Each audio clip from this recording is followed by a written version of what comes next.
जैसे फूल खिलता है, भौरों को कोई निमंत्रण देता है? कोई नहीं देता है। महेश खोरे कोई न्योता नहीं देता है।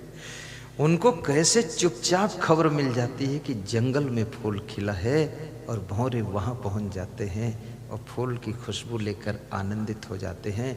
तितलियां भी पहुंच जाती, वो नाचने लग जाती हैं। इसलिए मैं कहूँगा, सत्संग कहीं हो रहा हो, वहाँ भौरा बनकर पहुँच जाओ, तितली बनकर पहुँच जाओ, उसी में झूम जाओ, मस्त हो जाओ। सत्संग ही सुख देगा।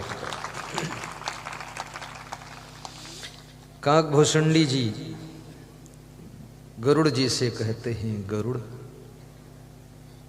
सुख देने वाला केवल सत्संग है। संत मिलन सम सुख जग नहीं, नहीं दरिद्र सम दुख जग माही। दरिद्रता से बड़ा कोई दुख नहीं है, इसलिए घर में दरिद्र को आने मत दीजिए। और दरिद्र को रोकना है तो आप शुद्धि रखो, घर को भी शुद्ध रखो, घर में गंदगी न रहने पाए। बिस्तर भी शुद्ध, गाड़ी शुद्ध, साड़ी शुद्ध, शरीर शुद्ध, सामान शुद्ध, बर्तन शुद्ध, सब पवित्रता आपके घर में रहे। क्योंकि लक्ष्मी पवित्रता में प्रवेश करती है, गंदगी से निकल जाती, बाहर हो जाती है। और दरिद्र जहाँ गंदगी होती है वहीं प्रवेश करता है।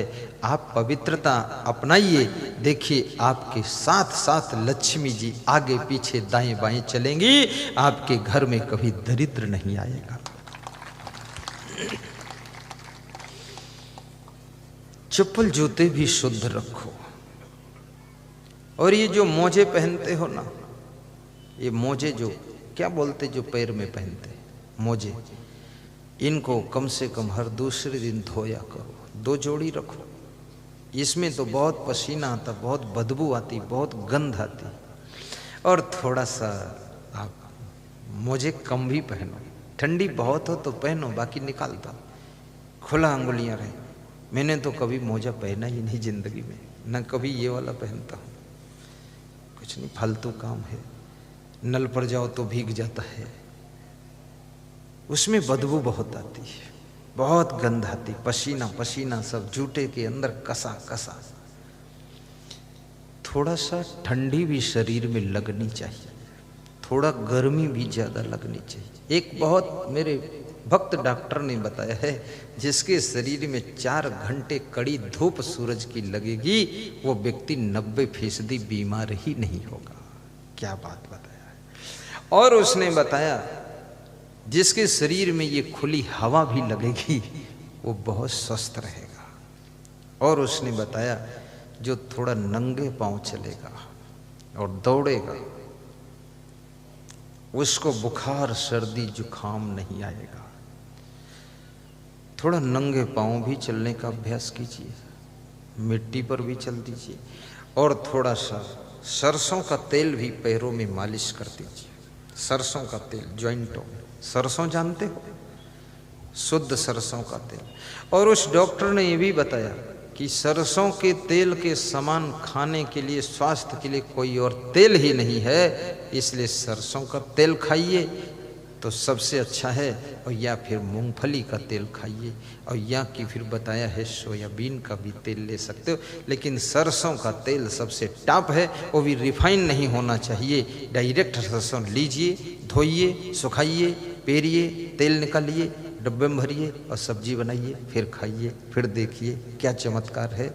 जो कुछ होने वाला है वो वर्णन नहीं हो सकता है। आपका शरीर ठीक रहेगा। और सरसों का तेल यदि नाभि में लगा लो स्नान के बाद, तब तो उसकी बहुत बड़े चमत्कार, केवल 3 बूंद। और घी यदि नाभि में लगा दो, गाय का घी, देसी घी नाभि में थोड़ा सा, बस उसका भी बहुत चमत्कार है। नाभि से पूरा कनेक्शन है, आपका सिर दर्द भी ठीक हो जाएगा, बहुत फायदा होगा नाभि में लगाने से। लेकिन कान में सरसों का तेल नहीं डालना चाहिए, घी भी नहीं डालना चाहिए कान में। ये कान में तेल घी शक्कर नहीं डालना है, कान में पानी भी नहीं भरना चाहिए। कान में लकड़ी भी नहीं घुसेड़ना चाहिए।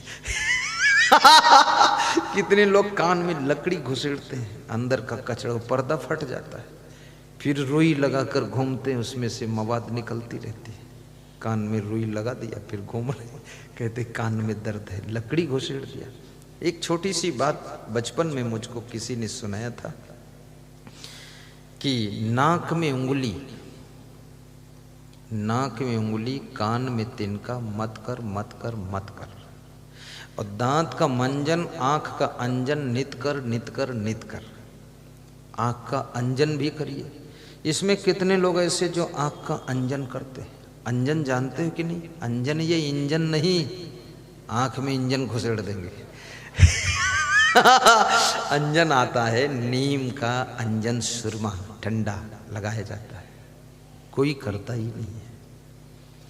लेकिन आंख के ऊपर आप थोड़ा सा अंगुली में तेल या घी लगा करके ऐसे कर सकते हैं, पलकें बंद करके, वो फायदा करेगा आपको आंख के ऊपर, लेकिन कान में नहीं। नाक में अगर तेल लगाते हैं आप, ये नाक में भरना नहीं है, खाली लगा देना हल्का, तो उससे नाक आपकी सूखेगी नहीं। और वहाँ नाभि में तेल लगाने से नाक नहीं सूखती है और ओंठें नहीं सूखती, नाभि में लगा दो आप, यहाँ से कनेक्शन वहाँ चला जाएगा। और नाक में थोड़ा तेल लगा देने से नाक के अंदर जो है, जो बैक्टीरिया है, वो सब खत्म हो जाता है। तो आँख का अंजन नित्य करो। आँख में काजल पहले लगाया जाता था, अब तो काजल कोई महिलाएं बनाती भी नहीं और कोई लगाता भी नहीं है। वैसे काजल बहुत फायदेमंद होता था। आँख में काजल अभी भी बना बनाया काजल बिकता है, पर आपको संदेह भी रहता है, पता नहीं कैसा काजल है, आँख फूट जाए तो क्या होगा। डर मारे भी नहीं लगाते हो, मैं भी नहीं लगाता हूँ डर मारे कि पता नहीं क्या डाल दिया हो। आजकल लोभी लोग सब में मिलावट करते, काजल में कुछ मिला दे, अपनी आँख फूट जाए तो कौन जिम्मेदार है। तो इसलिए पड़ी रहने दो ऐसी। और बड़ी मजे की बात, पशु पक्षी आँख में कुछ नहीं लगाते, उनकी आँखें बहुत अच्छी रहती।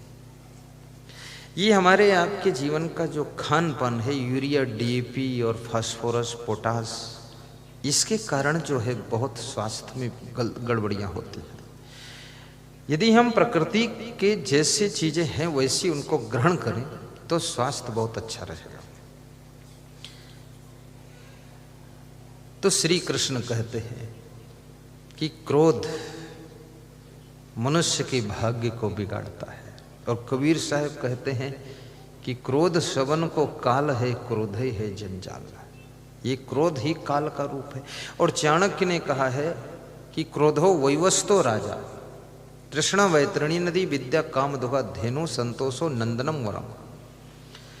चाणक्य नीति में चाणक्य कहते हैं कि क्रोध यमराज का रूप है। जैसे यमराज आता है तो वो भी मारता है, और क्रोध जब आता है तो ये भी मारता है। तो चाणक्य ने क्रोध को यमराज का स्थान दिया है कि क्रोध यमराज है। अगर यमराज को आपने नहीं देखा है तो क्रोध को देख लो, वही यमराज है। यमराज का दर्शन करना तो क्रोध का दर्शन करो। और ये क्रोध जब मनुष्य के अंदर आता है तो ये क्या करता है? यो न सन्नियच्छति बेगम उत्थितम क्रोधा हर्षयो सा श्रियो भाजनम राजन यश्च आपत्स न मुह्यति। विदुर नीति में विदुर जी धृतराष्ट्र को समझा रहे हैं, जो मनुष्य के अंदर क्रोध उठता है और हर्ष होता है, दो बातें होती हैं। कभी तुम खुश भी बहुत होते हो, बहुत खुश हो जाते हो। जैसे तुम्हारा बेटा प्रथम स्थान में पास हो जाए, प्रथम श्रेणी में, तो बहुत खुश होते, फेल हो जाए तो दुखी होते। या कोई आपके साथ में ज़्यादा गलती करे, बदतमीजी करे, तो आपको क्रोध भी आ जाता है कि फिर इसको कुछ करना ही पड़ेगा। तो क्रोध की स्थिति और हर्ष की स्थिति, ये बड़ी विचित्र स्थिति है, इस पर ध्यान देना। दोनों स्थितियों में तुम्हारा मानसिक बैलेंस टूट जाता है। जब तुम ज़्यादा खुश होते हो तो भी संतुलन टूटता है, और जब ज़्यादा तुम क्रोधित होते हो तो भी संतुलन टूटता है। ज़्यादा गुस्सा में आ गए। और कहते हैं कि जहाँ संतुलन नहीं है तो वहाँ शांति भी नहीं है। संतुलन के बिना शांति रहती नहीं है। और संतुलन ये क्रोध भी खत्म कर देता है, अधिक हर्ष भी संतुलन खत्म कर देता है, और संतुलन के खत्म होते ही शांति खत्म हो जाती है। और जहां संतुलन नहीं है तो विवेक नहीं है, विवेक नहीं इसलिए संतुलन नहीं, और क्रोध में विवेक कहाँ रहेगा। लेकिन विदुर जी बड़ी अच्छी बात कहते हैं। विदुर जी कहते हैं कि जो क्रोध के आने पर भी क्रोध नहीं करता है, वीतराग भय क्रोधा स्थित धीमनुच्यते दुखेश अनुद्विग्न सुखेश विगत अस्पृहा।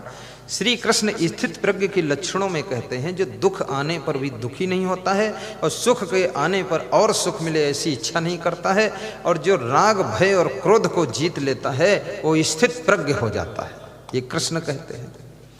और इधर विदुर जी क्या कहते हैं, विदुर जी कहते हैं जो क्रोध को और हर्ष को नियंत्रित कर लेता है, यो न संनियच्छति, जो क्रोध और हर्ष के नियंत्रण में नहीं रहता है बल्कि उनको खुद नियंत्रित करता है, कंट्रोल करता है, वह व्यक्ति राज्य और लक्ष्मी का अधिकारी